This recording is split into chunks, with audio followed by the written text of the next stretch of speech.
this is the tangling I'm talking about. But they look very, you know, versatile, and they look really nice. I've had compliments from them, but my experience was just horrible, so I'm just not. Nah.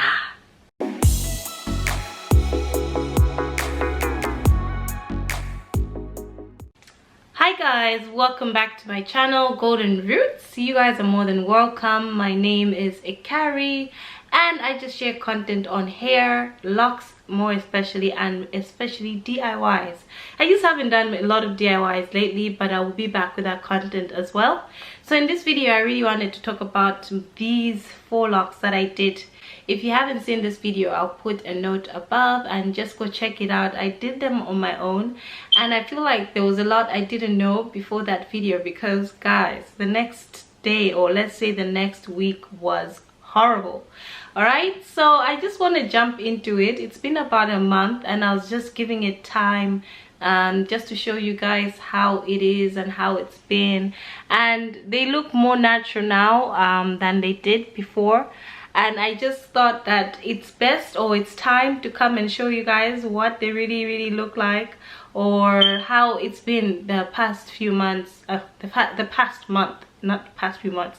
So one thing, I just wrote notes down so that I remember what to bring up in the video. So if you're getting these 4 locks done, make sure you get the right hair.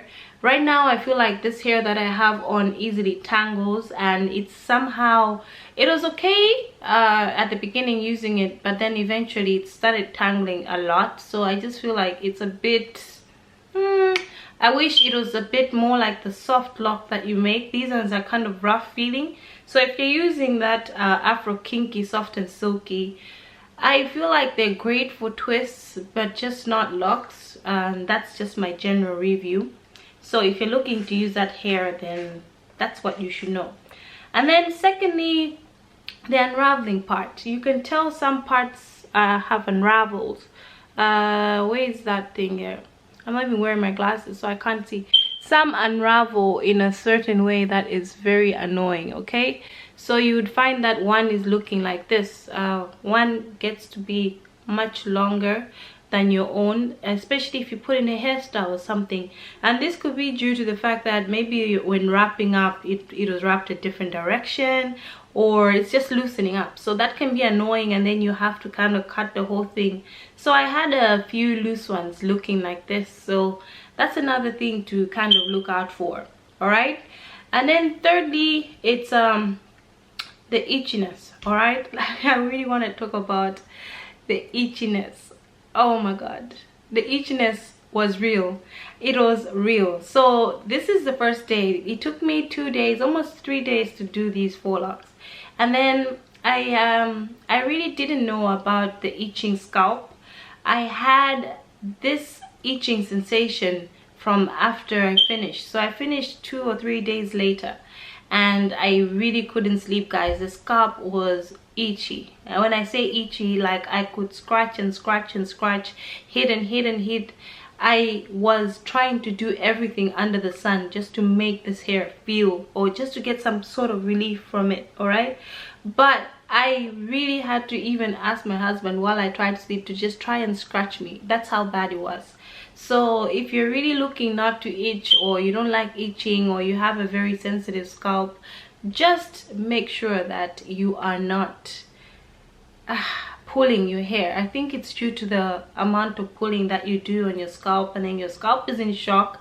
Your hair strands have been pulled up. I pulled literally every strand of hair on my head.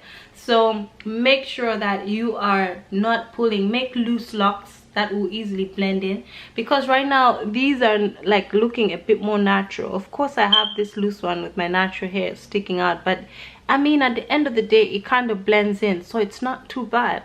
But like, if you're gonna make it loose like the way it is right now, it will look a bit more natural earlier than when you actually pull from the scalp. So that's another thing I really wanted to point out about that. So make sure that you are not over pulling, okay? Don't use elastic bands if you don't have to. I use elastic bands because I had short hair, and I was just trying to make sure that it was in a protective style. and the only way to get that short hair plaited or done was to use rubber bands, and those rubber bands put me through hell. If you have short hair and you're doing these faux locks or crochet braids, for example, you're really gonna have an itchy scalp, and that's something that really you should be prepared to deal with. So I will show in a little while what I used for my scalp, because I found relief from it. I'm not even using it as something that I'm promoting. It's a sulfur 8. If you have any sulfur 8, remember to apply it.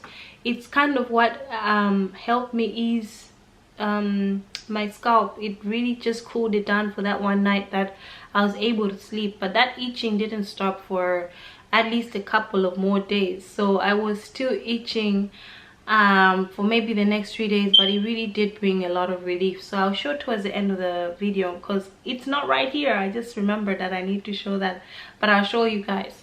And then the other thing that you should also know about getting these faux locks, I'm looking at a bird out there, getting these faux locks is you're going to lose hair. All right, there's really some parts that I'm feeling like are looking so baldy than they did before, because I'm just like, what is going on?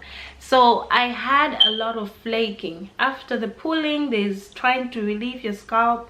You have the scalp relief lotion or whatever you're using, and then eventually your hair is still drying, and then you're gonna have some scabs coming off. If you scratch, you have some scabs, and it's so rough looking. It's like white and stuff, and then even you notice that your edges are gonna be snatched, girl. All right, when I say snatched, you have nothing left. Okay, right now I can show you guys that, girls, can we just please have a moment of silence right now?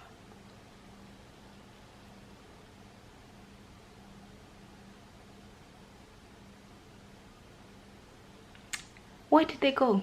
Like, where? I don't have a hairline. So, like, as you can see, right? I'm not even exaggerating. Look, all right? My hair was starting from there. Now, sis, we've moved 2 centimeters back, enjoying the summer and everything, even this side. So I'm not gonna hide from you guys what I've experienced. Luckily I was in short hair, so I really don't care. But yo, what is this? So my hairline here, usually I had edges, okay? Some are still there, some survivors are still with me, but some have left. They took out everything and left. All right, so just make sure that you are not over pulling. Okay, that's the biggest concern when it comes to people on their edges. Now I have to mostly wear my hair with a braid coming to the front so that no one gets to see what's underneath, sis. So I'm not really worried about my edges right now. I know I'll work on them. I've learned my lesson, but I was in short hair anyways. But if you have long hair and you've been treasuring your hair, please do not try this, okay? Don't try it at all. But that's all I had to share with you guys, that these faux locks, these are the pointers I had from them. Other than that, they have been a great hairstyle to keep on. They look a bit more natural now. As they get older, they're really looking more natural, but there's a lot of tangling from the hair that I used. And would I do it again? No. It was a lot of work getting it done. The experience was once in a lifetime sort of thing, and I am just not really into trying to make my own locks from the beginning because it took a lot of time. I have a baby, and should I have really taken that much time when I could have just crocheted the hair? No. Is it worth it to lose your locks? I mean, not your locks, your hairline over this? No. So I really have a negative side or a negative comment towards getting faux locks done on your own, or your own DIY faux locks, and that's just my experience.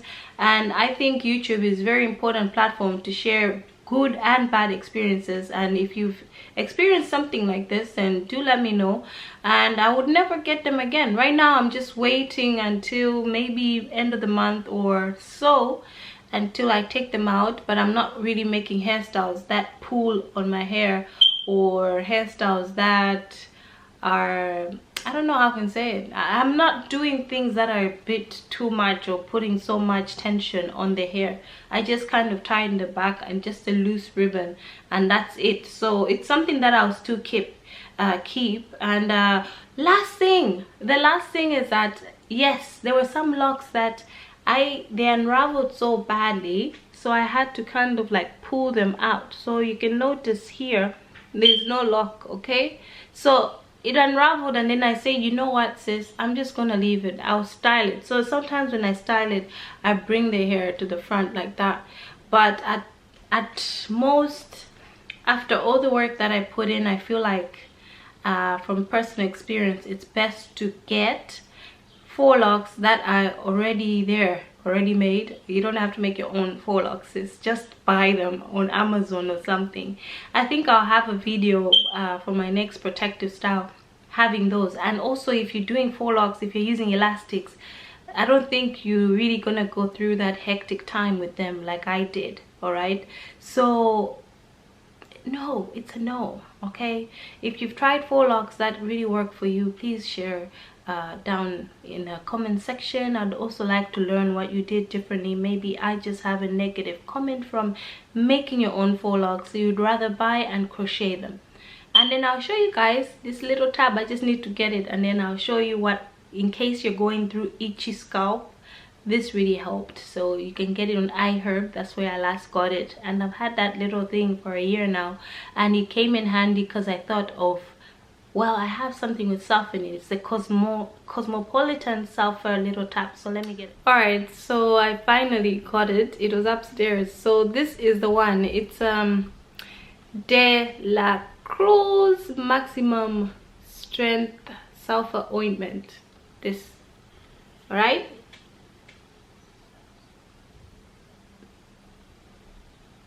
So if you're going through itchy scalp, or you have problems with your scalp, sis, you're dying, you're whatever, try this, okay? It's going to really help you.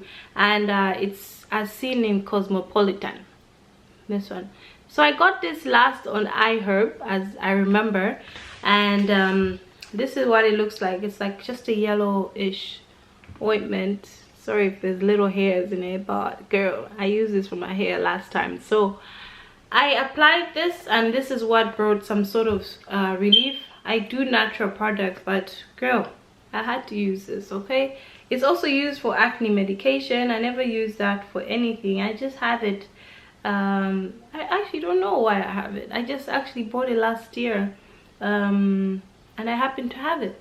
So try that if you're having an itchy scalp. I'm not promoting this. It's something that I'm just sharing with you. If you are having problems with a very itchy scalp, please buy that. It was on iHerb, and I don't even have a promotional link for it, but just check there. It will help. If it does help you, you get some sort of relief from it, come here and let people know that it did help you. So I am just going to end there. I am glad I got to share that about your own DIY faux locks. And for me, that is my own review. Do not do it, sis. From my own experience, it's not worth it. If you know how to do faux locks and they haven't itched, or you haven't gone through things that I went through, or also maybe go to a hairdresser who would do a better job, but the itchiness is not worth it. So thank you guys for tuning in. If you're new to my channel, remember to subscribe and thumbs up this video, and don't forget to press the notification bell so you don't miss any of my videos. And until next time, see ya. Bye.